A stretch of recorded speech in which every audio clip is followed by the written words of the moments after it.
Hello friends, welcome to my channel Pooja Patel. આજે આપણે આ વિડીયો થ્રુ જે મેં નીચે પેટર્ન ડ્રો કરેલી છે તે પ્રોગ્રામ આપણે પરફોર્મ કરશું યુઝિંગ સી લેંગ્વેજ. તો સૌથી પહેલાં તમે બે લાઇબ્રેરી ઇન્ક્લુડ કરાવી દીધી, ઇન્ક્લુડ સ્ટેડિયો.h ફોર સ્ટાન્ડર્ડ ઇનપુટ આઉટપુટ. હવે મેં બીજી લાઇબ્રેરી ઇન્ક્લુડ કરાવી છે, include conio.h console input output માટે. સ્ટાન્ડર્ડ ઇનપુટ આઉટપુટ આપણે જે બધી સિન્ટેક્સ લખીએ છીએ ઇંગ્લિશ લેંગ્વેજનું આપણે જે કોડ લેંગ્વેજમાં રૂપાંતર કરીને આપણે જે કંઈ પણ લખીએ છીએ એ છે સ્ટાન્ડર્ડ. મતલબ કે ઇન્ટીજર આઈ છે, ફોર લૂપ, મેઇન મેથડ, એ બધું સ્ટાન્ડર્ડ ઇનપુટ આઉટપુટ છે. પણ જે ગેટ ch, સ્કેનf, પ્રિન્ટf, દેન આફ્ટર ક્લિયર સ્ક્રીન, આ બધા જે ફંક્શન્સ છે એ કન્સોલ ઇનપુટ આઉટપુટ માટે યુઝ થાય છે. ધેટ્સ વાય આ બંને લાઇબ્રેરી આપણે સ્ટાર્ટિંગમાં જ ઇન્ક્લુડ કરાવવી જરૂરી બને છે. હવે મેં અહીંયા એક મેઇન મેથડ લઈ લીધી છે, ઇન્ટીજર મેઇન. એની અંદર મેં બે અલગ અલગ વેરિયેબલ્સ લીધા છે, ઇન્ટીજર આઈ એન્ડ જે આપણે અહીંયા પોઇન્ટર્સની જેમ યુઝ કરીએ છીએ ઇન્ડેક્સિંગ આપવા માટે.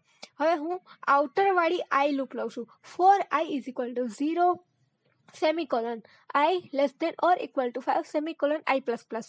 Then after inner for loop લઈશ, જે ફોર લૂપ.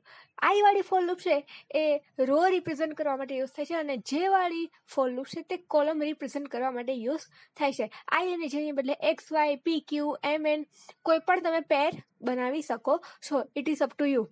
અત્યારે મને આઈ અને જે બહુ ગમે છે, ધેટ્સ વાય મેં આઈ અને જે વાળી કોલમ લીધી છે. હવે હું જે વાળી ફોર લૂપની અંદર હું પ્રિન્ટ કરાવીશ printf %d, જે %d એટલે તે એકડા પ્રિન્ટ કરવા સ્ટાર્ટ કરશે. જે આપણે અહીંયા ઇનિશિયલાઇઝ કરાવ્યું છે તે 0 to 5 સુધી. એકચ્યુઅલી મારા ક્વેશ્ચનની પેટર્ન 1 to 5 છે, પણ હું અહીંયા 0 to 5 છું. ધેટ્સ વાય મને જોવા મળશે કે મને શું આઉટપુટ મળે છે. સો મને અહીંયા 0 to 5 જોવા મળશે, પણ મારે અહીંયા 1 to 5 જોઈએ છે, એટલે હું અહીંયા એની કન્ડિશન ચેન્જ કરી નાખીશ. અને આઈ વાળી ફોર લૂપ છે એમાં હું printf કરાવીશ /n, એટલે મને કોઈ પણ વસ્તુ મળશે એ ન્યૂ લાઇનમાં મળશે. જેવી રીતે 1 2 3 4 5 1 2 3 4 5 1 2 3 4 5 એ 5 વખત રિપીટ થાય છે ક્વેશ્ચનની અંદર, એવી રીતે મને અહીંયા આઉટપુટમાં જોવા મળશે. હવે હું આને રન કરાવીશ તો મને આવી રીતે મારો પ્રોગ્રામ